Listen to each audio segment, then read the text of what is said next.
na maging isang bahagi ng LGBTQ plus community? Para sa akin, okay lang naman. Masaya kasi dati, hindi na katulad ng dati na natatakot kung baga na i-ano yung sarili mo kung ano ka, ipakita mo sa ibang tao. Ngayon, tanggap ko na sarili ko na kasama ko sa LGBT community. Hindi na masyadong yung parang, anong tawag doon, yung, yun nga, natakot na ipakita kung sino ka. So, ilang taon ka naman nang ma-realize mo na pusong babae ka pala? Siguro mga nung senior high ako, mga 17 ata.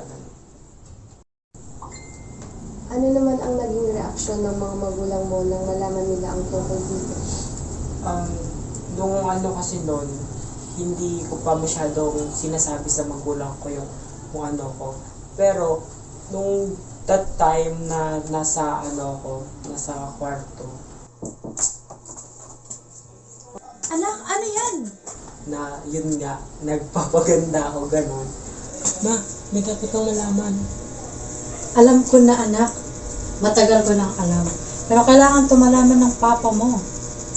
Yung sa papa ko naman, nung sinabi ng mama ko yung about sa akin, siyempre, papa, lalaki, napagalitan ako kung yung about nga dun sa na ni mama na naman.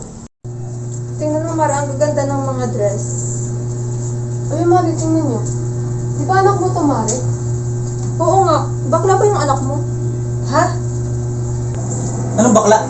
Sinong bakla? Wala akong anak na bakla. Pati nga. Alam niyo kayo, puro lang chismis yung inuuna niyo dito. Aga-aga eh. Magsilapas nga kayo. Oh, ginagamit ng anak mo. Ibig sabihin, bakla anak natin. Oo. Sabi ko na nga ba? Tandaan mo, anak mo din siya. Tapos yun, di nagtagal, natanggap din ako ng papa. Ano to? Bakla ka? Ha? So bakla ka nga, kasi ayaw mong salita. Anak, nung una pa lang dapat, nagtapat ka na sa amin, lalo sa akin, di mo dapat tinago to. Anak kita eh. Pero kahit ganun, tanggap kita anak. Magsabi ka lang sa akin, ako baga ang papa mo. So, paano naman ang mga kaibigan mo? Ano ang naging reaksyon nila? Tinanggap ka ba nila? Sa mga friend ko naman, supportive naman sila sa akin kung ano ako sa kanila kasi syempre hindi ko naman sila magiging best friend kung hindi nila ako tanggap kung ano ako. Yung meron pang time na yung sa CR kami na magsi-CR kami sa sabay-sabay. Tapos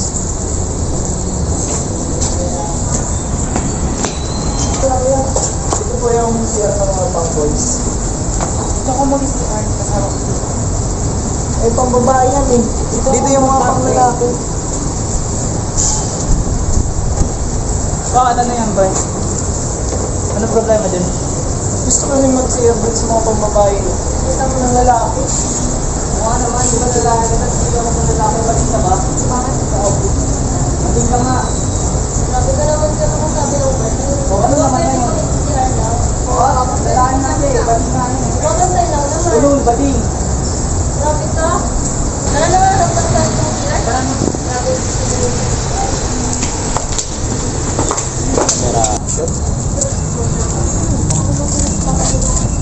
Oh, hi guys! Saan kayo galing? CR kami. Tara, CR tayo. Huwag na maghanap na tayo ng bago. Bakit naman? Grabe naman kasi yung nagbabantay. Doon yung grabe yung discrimination. Ayaw. Ano masanap lang tayo itong CR?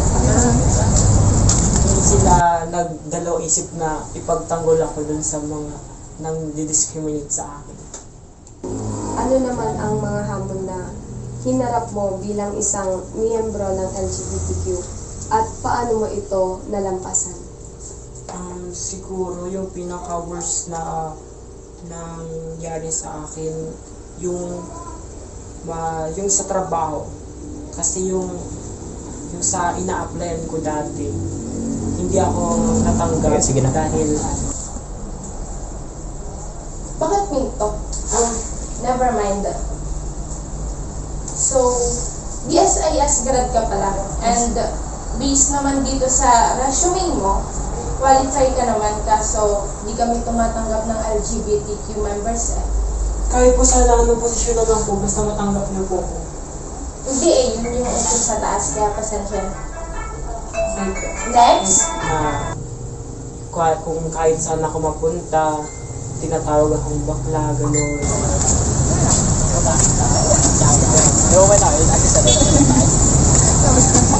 Ayun, nahulog ko. Di ba yung balin mo nakaraan? Pwede ba? Gagi, bakla.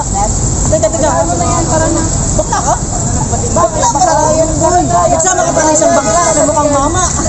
Bakla yan. Pre, mamalasin tayo dito. Yun, paano ko nalampasan yung discrimination sa akin, hindi ko na lang sila pinapansin or pinapatulan, hinahayaan ko na lang sila sa mga gusto nilang gawin kasi sarili naman nila, hindi ko naman sila mapipilit kung anong tingin nila sa akin o ganun. Wala lang akong ginagawa. Parang wala, ganun. Tinatanggap ko lang. Anong maipapayo mo sa ibang tao na dumaranas ng parehong sitwasyon katulad ng sa'yo? Ipapayo ko lang po na gawin nila ang tama at mabuti. Sa paningin ng Diyos, siya po ang mag-guide sa atin. And stay positive, stay humble sa lahat ng oras. Kay God lang tayo mag-focus and sa family natin. Do what is good, do what is right, do what is best, and God will do the rest. That's all po. Go.